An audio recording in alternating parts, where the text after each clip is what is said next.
Merci Laurent pour ton brillant développement. Nous allons poursuivre avec Rode pour en savoir un peu plus sur les formes de chantage.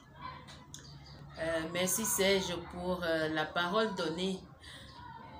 Personnellement, j'ai toujours pensé que parler de formes de chantage revient à aller peut-être chercher les causes. Parce qu'il y a plusieurs formes.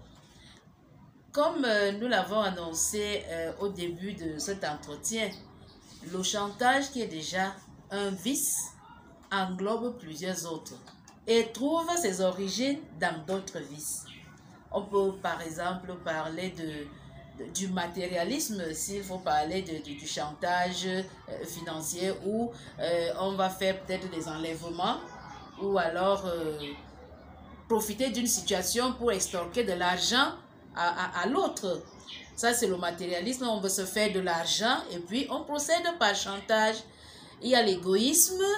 Il y a des gens, je dirais même égoïsme et égocentrisme, qui ne pensent qu'à eux et qui, lorsqu'ils veulent absolument obtenir quelque chose, procèdent par le chantage émotionnel que Pierre-Alain a évoqué tout à l'heure. C'est-à-dire, si on prend dans le cas de la famille, et même dans certaines structures où on sait que,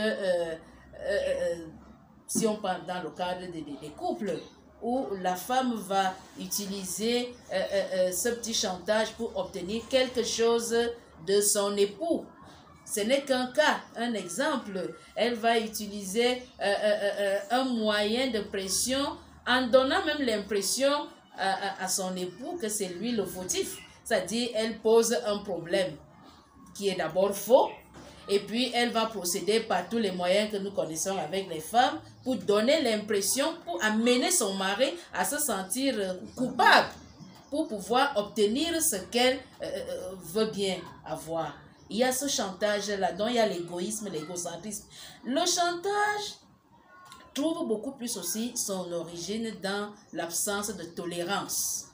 Il y a une situation, on ne trouve pas un autre moyen que de torturer l'autre psychologiquement.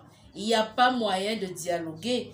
Et dans ce sens, il y a dans la Bible, nous avons un verset qui nous permet d'illustrer en disant « Explique-toi donc avec ton prochain avant d'en venir aux menaces. Ensuite, tu t'en tiendras à la loi du Très-Haut. » Là, nous sommes dans Siracide 19, verset 17. Absence de tolérance, absence de justice, oui. On comprend donc également que le chantage provient du manque de dialogue. Manque de dialogue.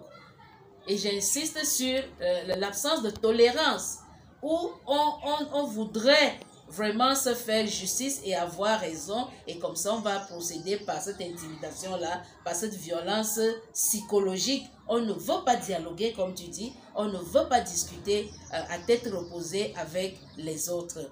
Et il y a également l'intransigeance. C'est vrai que tout ça entre dans cette absence de tolérance.